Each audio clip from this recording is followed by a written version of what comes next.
So a lot of you guys have been wanting me to talk about Luiz. And one of the reasons why I did not really want to talk about the player and I wanted to also speak about Alex Garcia is because I think that with a player like Luiz, I feel like the reason why we're even linked with this player is because of Deco. I don't necessarily think that Douglas has the sporting capability to really make an impact at Barcelona. I think that he's a okay player, but he's not somebody like life-changing, right? He's not going to be a player that's going to be an impact player that would change Barcelona forever. So Sport did claim this yesterday, and I quote, Aston Villa's Luiz is Deco's favorite for the pivot position. The player is on top of the list that Barcelona has for the summer transfer market. Deco has traveled to England several times in recent months to watch him. He has a market value of 60 million euros. So again, this is a player that can play as a number 6 and he can also play as a number 8. But like I have said before, I do see him as a very average player. He's not bad, but he's also not like good. He is just somebody that I would say is good to be on like the bench in case a injury crisis does happen for a specific team. That is what Luiz is. And let me tell you, to pay 60 million euros for a player like him, it does not help. 60 million euros is a lot in the perspective of Barcelona, especially with the situation that Barcelona have today. 60 million euros is almost like a club spending 150 million euros. And you know what else we can do with 60 million euros is to complete the operation of either Joshua Kimmich or Zubimendi. By that time in the summer, Zubimendi does have a set release clause of 60 million for the next 4 to 5 years since his renewal. As for Joshua Kimmich, the reason why he's going to be 60 million euros or maybe even less than 60 million euros is because he's going to be on his last year with Bayern Munich. So I'm like, okay, you have 60 million euros. Why not spend it on either Zubimendi or Kimmich, who are two players that have high technical quality? Someone like Luiz, while yes, he's okay, he's just not going to be making that instant impact. He's not going to be a life-changing player. A player like Zubimendi will give you so many things. He'll give you the control in the middle of the pitch. He has a lot of years in him. He's still very young. And he also knows most of the players in Barcelona because he is Spanish. So if he were to ever come to Barcelona, he would know how to play with these players immediately. That's an instant impact. Also, right, Zubimendi also plays in La Liga, so he's very much experienced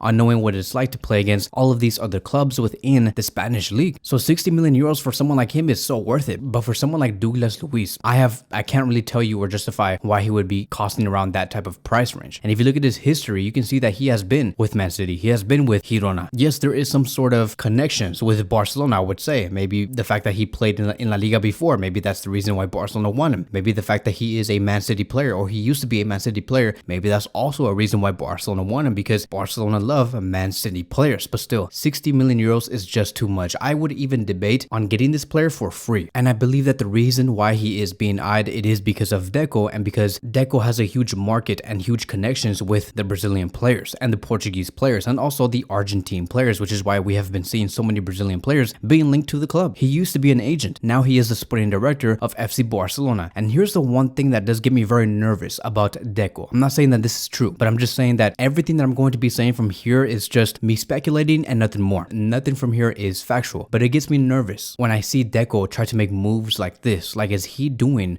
4D chess? Like, could it be possible that Deco is bringing all of these players, these average players, maybe even Luiz, to Barcelona, only for him to eventually leave Barcelona in a few years, become the agent of these players, and then sell these players for a big amount? Could that be a possibility? Now, don't get me wrong. Deco has been bringing great players and has been linking great players to Barcelona. But a move like this, like Luiz, I'm like, okay, really? Why do you want to bring him in? Is it because you want to make a chess move later down the road and then become an agent again? And especially with these players in Barcelona and then sell them later to a bigger team so you can get a huge commission. So this operation, it does not interest me. I would much rather focus on trying to complete the operation of Alex Garcia. And then later, if Barcelona do have the cash or if the situation does change in the summer, we get either Joshua Kimmich or Zubimendi. Now let's move on towards the next topic, and I want to speak about the partnership between Nike and Barcelona because it has been said that Nike and Barcelona are ready to part ways. Adrian Sanchez wanted to say this earlier today, and I quote, Puma are ready to make a super offer to Barcelona to replace Nike as the shirt sponsor. Puma wants to make Barcelona the head of their brand. Nike and Barcelona are on the verge of breaking their commercial relationship. Puma, New Balance, and Under Armour are the most interested brands in replacing Nike in their commercial relationship with Barcelona, but with Puma being ready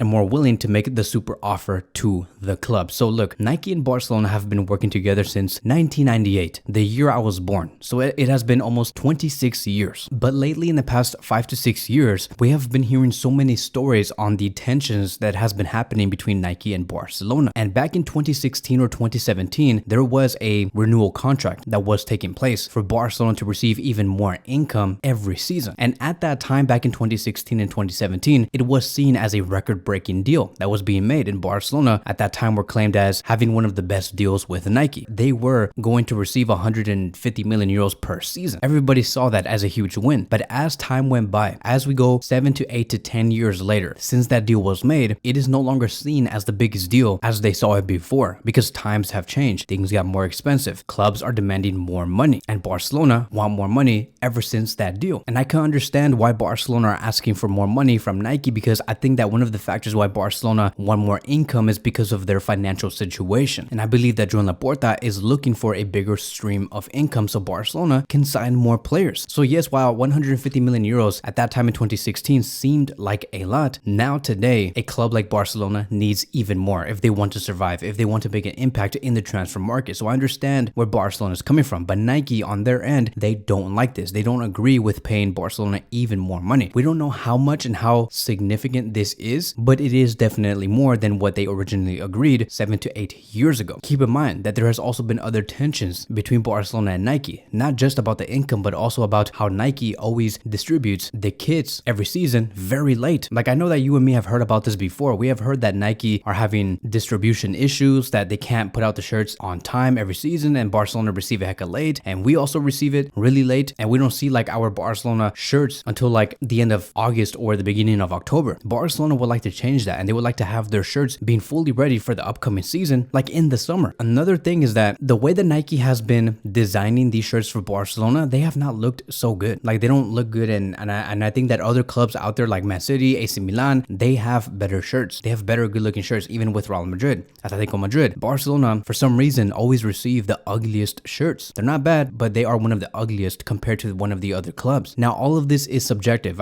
Maybe there is some people here on this YouTube channel that think that every shirt that Barcelona have every season looks amazing. But for the general audience, a lot of people just don't like the way that Barcelona shirts do look. And so Nike almost look like they're half-assing their designs for the club. So there's multiple factors on why Nike and Barcelona are going to go their separate ways. And that is why Puma want to come in and bring in a super offer, bring them a better deal financially, give them more income, and hopefully give them better designs. Because if you look at who Puma has right now, they have Man City and AC Milan. And if you look at their shirts are amazing. The designs are awesome. You can even look at Borussia Dortmund or Palmeiras. Many of these shirts are amazing. And I think that they can do an amazing job with Barcelona if a deal does come into play. And so that is going to be wrapping up today's video. Thank you guys so much for watching, and I will see you guys in the next one.